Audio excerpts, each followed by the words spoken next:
Welcome to Libyth. I'm glad you're here. This week we are in Edo period Japan with the Hagakure, the Book of the Samurai. Today we take the final 3 themes and follow them to the end. Yesterday we pulled on the loyalty thread and the death acceptance thread until they showed us both what they are worth and where they break. Today we take the remaining 3, identity defined by duty, discipline as meaning-making, and the danger of absolutist thinking, and push them with the same kind of attention. By the end, you will have a complete picture of what the Hagakure is, what it is good for, and what you have to be on guard against when you are inside it. Start with identity. The question the Hagakure raises about identity is one of the most ancient in philosophy. Is your self something you have independently of your roles and relationships, or is your self something that is constituted by them? Are you a person who is also a samurai? Or are you a samurai, which is what it means for you to be a person at all? Tsunetomo's answer is the second. And the modern answer, the contemporary default, is the first. We treat the self as prior to its roles. You have a job, but you are not your job. You have relationships, but you are not defined by them. Your authentic self is something that exists before and beneath and around those external attachments. Personal development is the project of uncovering that prior self and aligning your life with it. The roles you play are expressions of who you already are, not the thing that makes you who you are. The Hagakure challenges this default not by arguing against it, but by showing an alternative that works for a specific kind of person, in a specific kind of context, with specific kinds of relationships. Tsunetomo's samurai is not a person who also happens to be a samurai. The samurai ness is not an external role overlaid on a prior authentic self. It is the structure of selfhood itself. The cultivation of skill, the daily practice of discipline, the ongoing management of relationships within the domain. These are not things the samurai does. They are what the samurai is. Remove the role, and there is no prior self waiting underneath it. There is just the absence of the role. The philosopher Charles Taylor distinguishes between 2 models of selfhood that map onto this tension. The first is the expressivist model, the idea, dominant in the modern West since Romanticism, that each person has a unique inner nature that their life should express. Authenticity on this model is fidelity to the inner self, the degree to which your external life is aligned with your private truth. The second is what Taylor calls the dialogic model, the idea that the self is constituted through relationships and practices, not prior to them. We become who we are in the conversations we have, the commitments we make, the roles we occupy, not in the private interior that precedes all of that. Taylor is careful to say that both of these contain genuine insights. The Hagakure is a fierce argument for the dialogic model, taken to its most extreme formulation. The self is not just partially constituted by its roles and relationships, it is entirely so. There is no prior authentic inner nature to be expressed.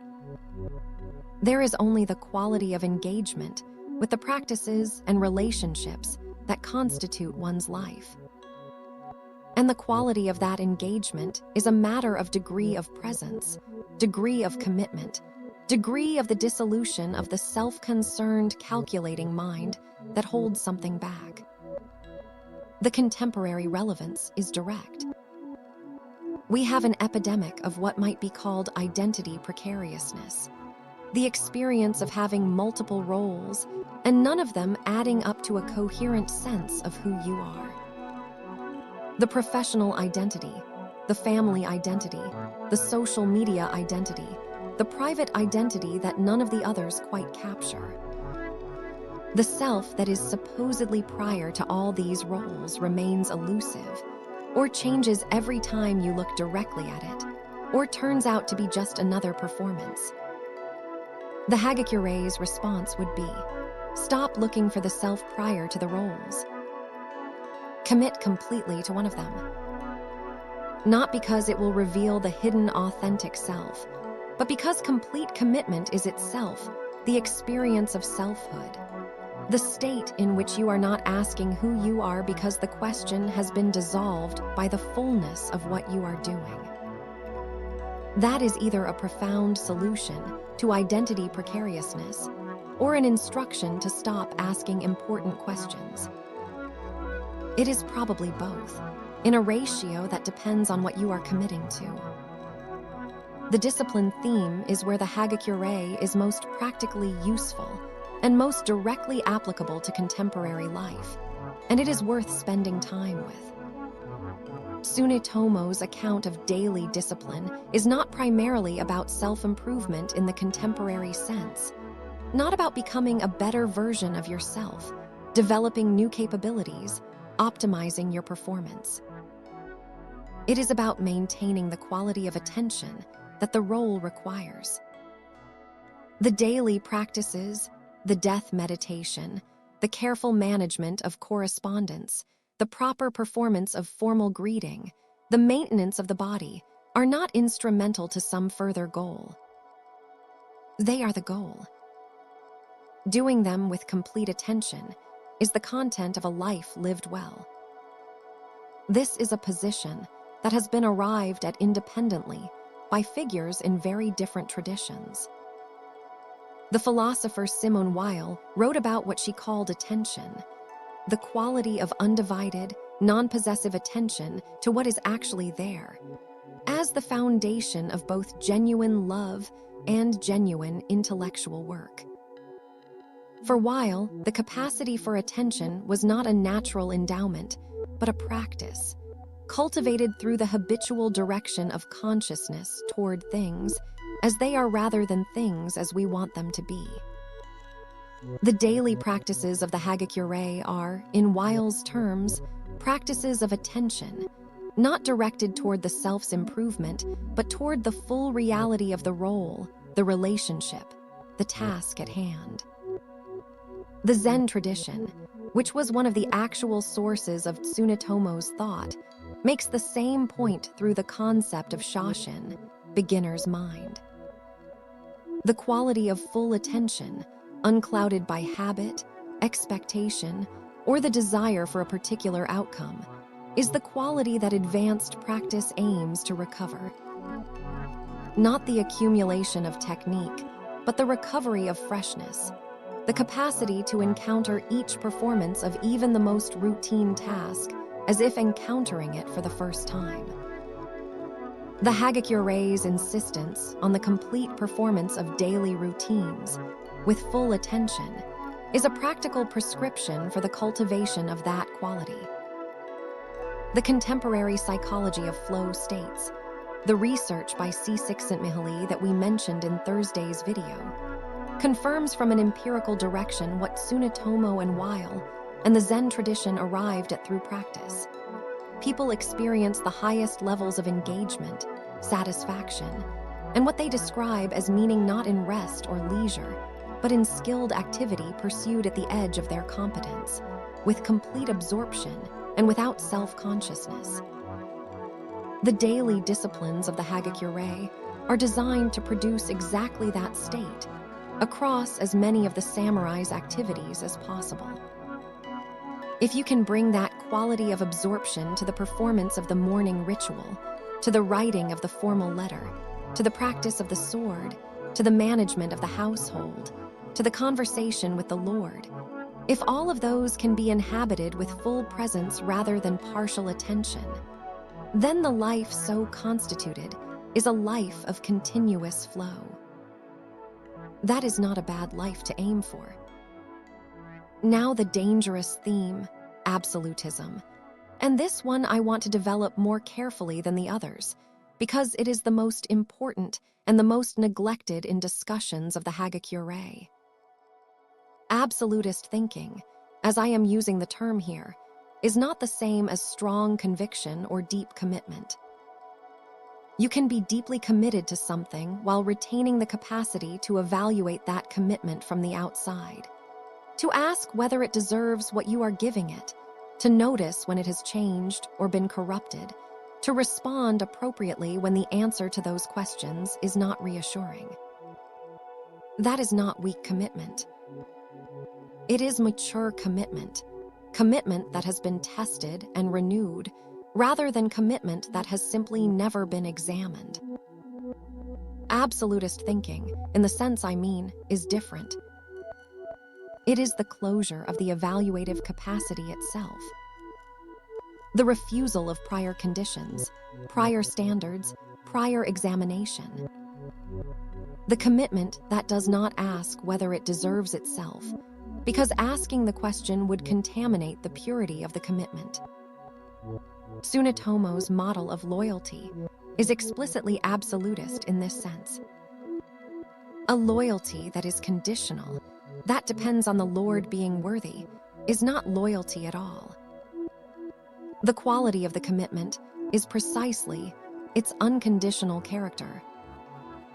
To attach conditions is to remain a calculating self, and the calculating self is exactly what the philosophy wants to dissolve. The internal logic is impeccable. And it is exactly this logical impeccability that makes the position dangerous. A commitment that cannot evaluate itself, cannot correct itself. A loyalty that cannot ask whether it is deserved, cannot withhold itself when it is not deserved. And institutions that want unconditional commitment, that want to disable the evaluative capacity of their members, know how to use this logic. The demand is always framed in terms of the commitment's purity. Real loyalty does not calculate, real faith does not doubt, real dedication does not hold back. The purity framing is the trap. The Hagakure was used in exactly this way by the Japanese militarist state of the 1930s and 1940s. The text was not a primary instrument of the ideological apparatus.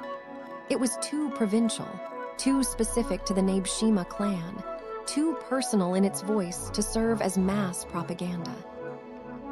But its philosophy of unconditional loyalty, its cultivation of death acceptance, its dissolution of the calculating self in service to the institution. These were exactly the psychological orientations the militarist state needed, and the Hagakure was available to validate them. Tsunetomo's specific context, the 30-year relationship with a lord whose virtue he personally witnessed and trusted, was stripped away, and what remained was the logical structure. Complete loyalty, complete readiness to die, no prior conditions. Applied to the imperial state, that structure produced what it produced. This is not Tsunetomo's fault. He was writing for a specific audience, in a specific context, with specific relationships in mind, and he could not have anticipated the use his philosophy would be put to by institutions that did not share those relationships. But the use was made. And understanding it is part of reading the Hagakure honestly. The pushback against absolutism does not require the abandonment of deep commitment. It requires the maintenance of what the philosopher Immanuel Kant called the capacity for autonomous moral judgment, the ability to evaluate one's obligations from a standpoint that is not wholly internal to the institution or relationship generating those obligations. Kant's point, and it remains one of the most important points in the history of moral philosophy, is that a person who has surrendered their moral autonomy, who acts always on the commands of another rather than on their own reasoned judgment, has ceased to be a moral agent at all. They have become an instrument. And an instrument cannot be praised for what it accomplishes or blamed for what it destroys, because praise and blame require agency. Tsunetomo would not accept this framework. For him, the dissolution of autonomous judgment is the achievement of the philosophy, not a failure. The samurai who acts always on the Lord's command has achieved the highest form of service. Kant would say that samurai has ceased to be a person in the morally relevant sense. That is a genuine disagreement, not a confusion, and it does not have a simple resolution. What it does have is a practical test. What happens when the Lord commands something that is genuinely wrong? What happens when the institutions demands conflict with a basic moral principle that the servant can articulate? The Hagakure has no answer. Kant has an answer. The answer is, you refuse. And you bear the consequences. The contemporary application of this tension is everywhere. The employee who knows their organization is doing something wrong and must decide whether loyalty to the institution or loyalty to a broader moral standard takes precedence. The soldier who is ordered to do something that violates the laws of war. The member of a religious community whose leadership has compromised the values the community claims to represent. In each case, the Hagakure's logic points toward continued loyalty. In each case, a mature moral framework points toward the capacity to refuse, not cheerfully, not without cost, but on the basis of principles that do not derive solely from the institution demanding compliance. So what do we do with the Hagakure? Not as a historical curiosity, not as an interesting window into a foreign culture, but as a text that is making genuine claims about how to live. The most honest assessment I can offer is this. The Hagakure gets some things right that are rarely gotten right, and it gets some things wrong in ways that are dangerous. What it gets right: the relationship between death acceptance and freedom. The observation that self-preservation is a distorting lens that makes all decisions harder than they need to be, and that genuine engagement with mortality reduces that distortion. The insight that identity is constituted by commitment rather than prior to it, and that the self that holds something back is never fully present in anything. The understanding that discipline, regular, attentive, complete, is not preparation for living, but is itself the living. These are not small achievements. They are insights that have been independently confirmed by enough traditions and enough individuals that they deserve serious attention. What it gets wrong: the inability to ask whether what you are committed to deserves the commitment. The closure of the evaluative capacity that makes self-correction impossible. The structuring of loyalty as unconditional in a way that makes it available to any institution that wants to exploit the psychological state unconditional loyalty produces. These are not small failures either.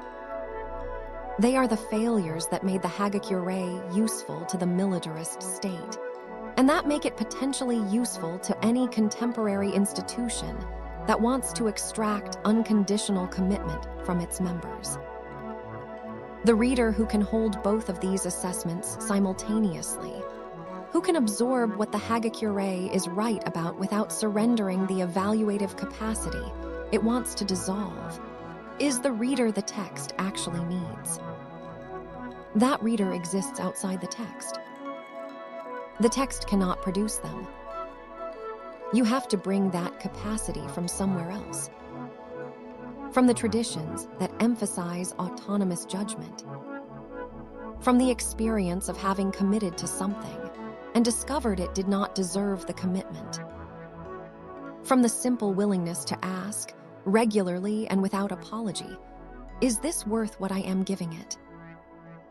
The Hagakure invites you to give everything. The question you must bring to it is, to what? That's all for today on Libyth. Next Monday, we begin a new book. If you want to follow the whole journey, subscribe, a new book every week. At least we try.